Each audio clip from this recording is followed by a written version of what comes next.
Hey, are you tired of the left and right politics? I hope you'll subscribe to my YouTube channel. Just click that subscribe button, ring the little bell, and prepare to free your mind from the traditional red versus blue.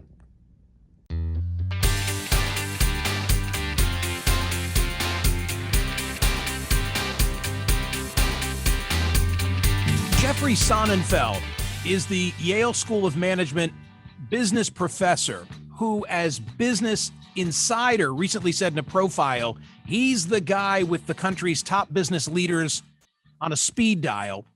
Increasingly, at times of national crises, he's been gathering dozens of CEOs for a unified response on the issues of gun safety, immigration, climate change, social justice, most recently ballot access. And they've all been great fodder, both for the media, for the corporate community, as well as for my radio and television programs. Now he's involved in a series of exchanges with the Wall Street Journal editorial page that have produced some very interesting arguments. For example, May 19, the Wall Street Journal had an editorial titled The Price of Woke Corporate Politics.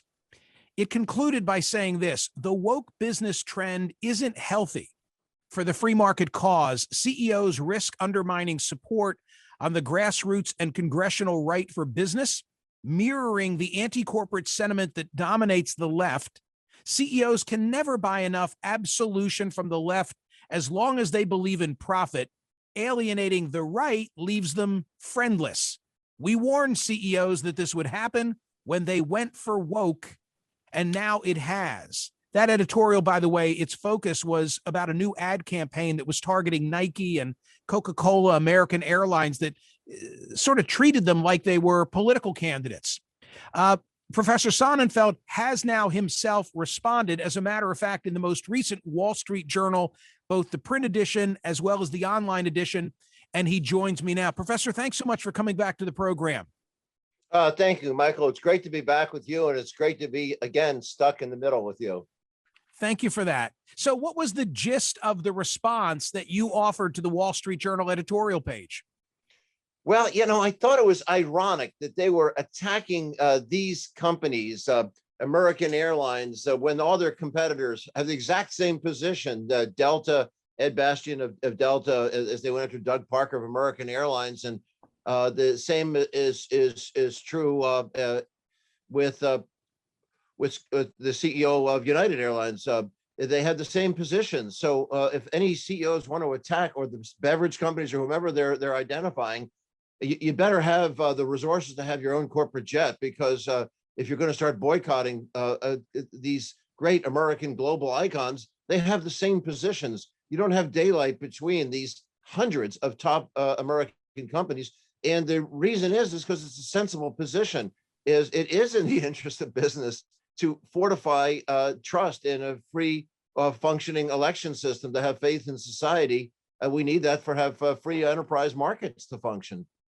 Well, you've argued, you've spoken of a corporate responsibility to, quote unquote, ensure social cohesion. What does that mean? Is CEOs, like most of the rest of us, don't want angry communities. They don't want hostile workforces. You don't want finger pointing shareholders.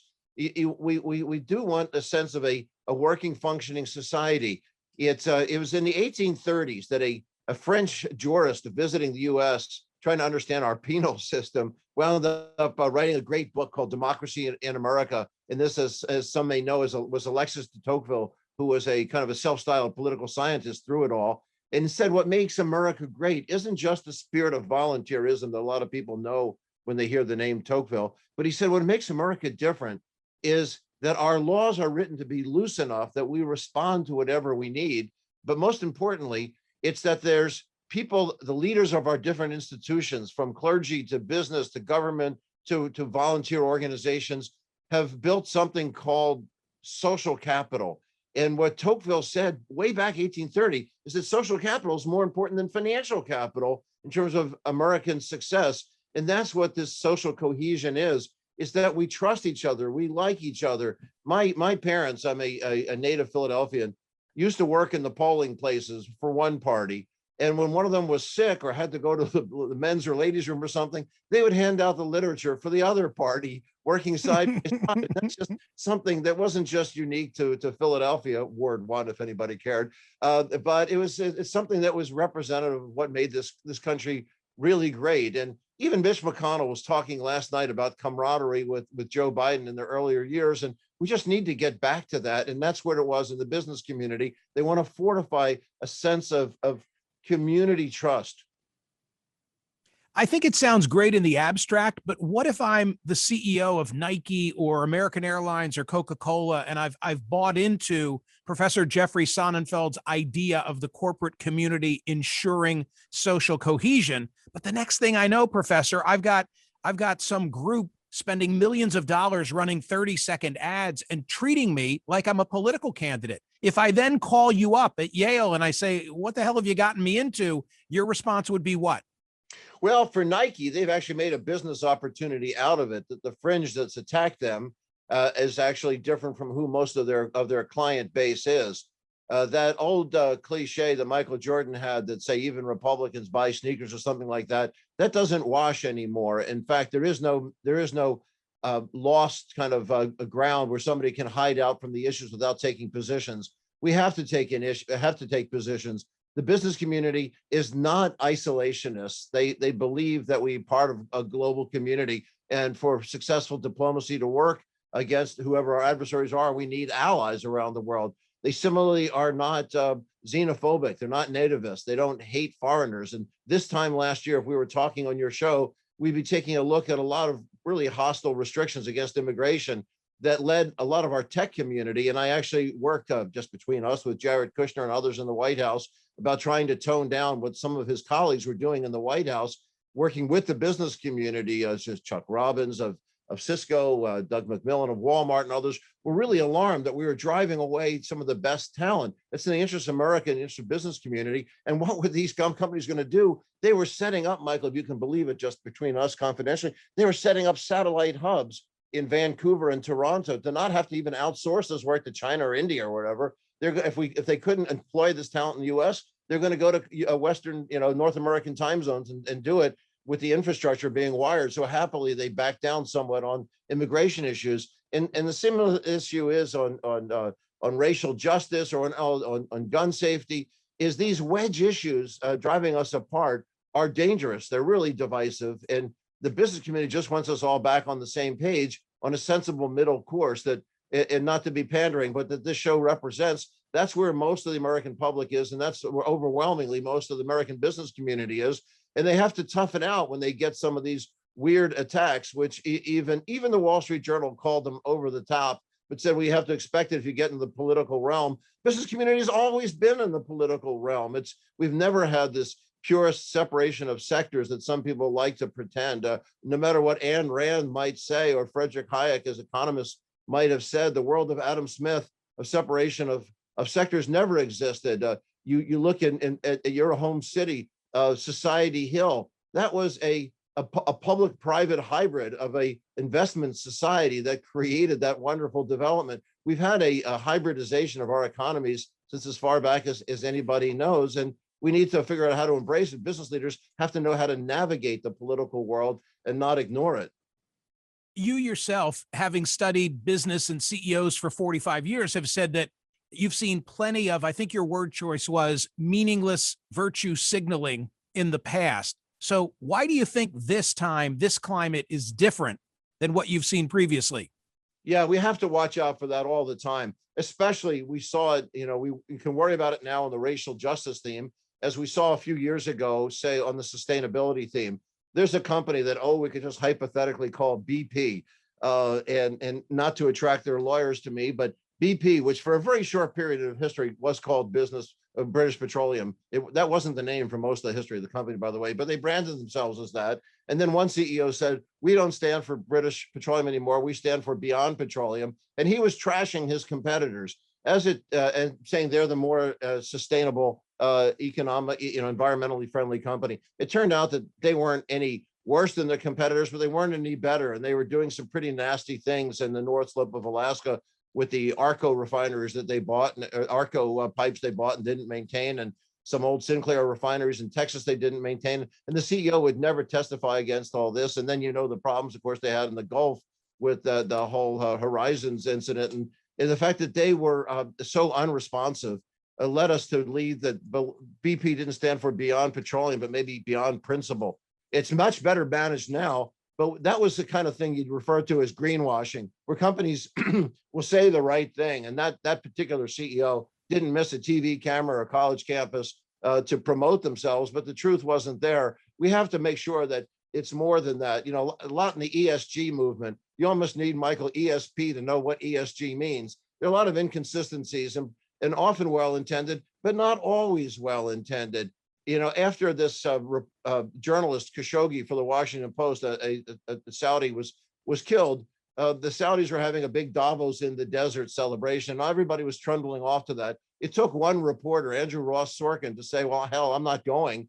And then suddenly the financial community pulled out. Then they went back 2 years later, unfortunately, but at least taking a stand. And that kind of stuff doesn't get covered by ESG, a bold movement. When Ken Frazier took an important position post-Charlottesville, the CEO of Merck, to pull off the president's business advisory councils, because the president, Trump at that time, was unfortunately making some comments that were equivocating the murderous, violent Nazis with the peaceful demonstrators at a Charlottesville civil rights demonstration, is that the fact that he took a courageous stand, that's not captured by the ESG metrics. You get some college sophomore scoring a proxy, you don't know what they're going to pick up in there. So that's a problem, separating out what's real and not real. And I'm glad you asked about that. So the quote actually was one that you gave to Politico recently when they too profiled you. I've been studying American businesses and CEOs for 45 years. I've seen plenty of meaningless virtue signaling from the community, like the insincerity of some companies that joined the sustainability movement for more cosmetic reasons without actually making meaningful changes to their climate footprints. And then you made reference to the Ford Foundation CEO who warned you at a forum on racial justice that it's premature to celebrate progress, et cetera, et cetera. This is a great example of the intersection of politics and big business. I'm fascinated with Ford's rollout of a brand new electrified F-150. And I'm sure the kind of political calculus that you and I are talking about has been a large part of their thought process, i.e., is Red State America, which is the backbone of the truck buying public, pickup truck buying public, are they ready to go electric? So these are issues that CEOs are constantly having to analyze and do business based upon their conclusions. No, you're right.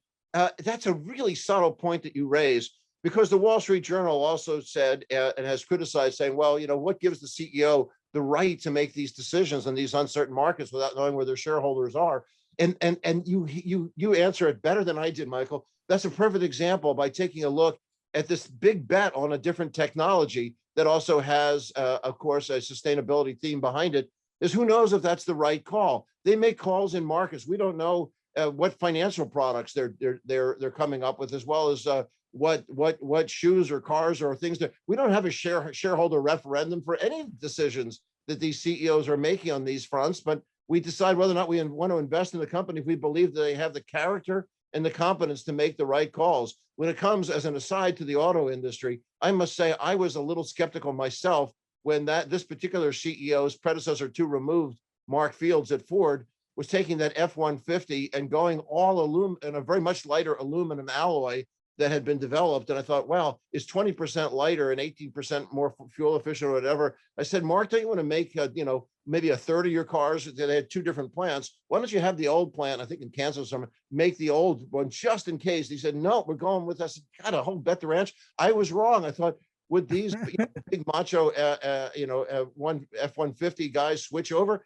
They did. They loved it. And similarly with what Mary Barra is doing and the big bets that she's making with General Motors, I don't have stock in either one of those companies, and it's a big mistake. It's a good time to be buying American right now in the auto industry, because they have the character and the competence and the leadership of those firms making those big bets. So that's pretty exciting. Final question for Professor Jeffrey Sonnenfeld. Respond to this from the Wall Street Journal. It's a short paragraph. CEOs may have different justifications for their new progressive politics. Some may be speaking out of conviction, though most seem ill-informed about the political fights they've joined, such as state voting laws. Nike and Mr. Donahoe flaunt their leftist positions as part of their brand identification. Others may be hoping to buy cheap grace from the Biden administration. Still others may be bowing to politically charged employees, but CEOs get paid to lead and protect their brands, not to be led by people who think business should embrace their politics. I think they're making a reference to you. Yeah, they are. And then they actually have a link down there, which where one of their editors, Daniel Henninger, actually names me. This is not a new area. My first book that your radio listeners sorely can't see is Corporate Views of the Public Interest. And that's, I think I look like that still, by the way. And this book was out, I'm sorry to say, like 40 some years ago. And there's a nice endorsement by Jack Welch's predecessor, the CEO of GE, Reginald Jones. He coined the term corporate social responsibility. And this was the foundation of the founders of the Business Roundtable.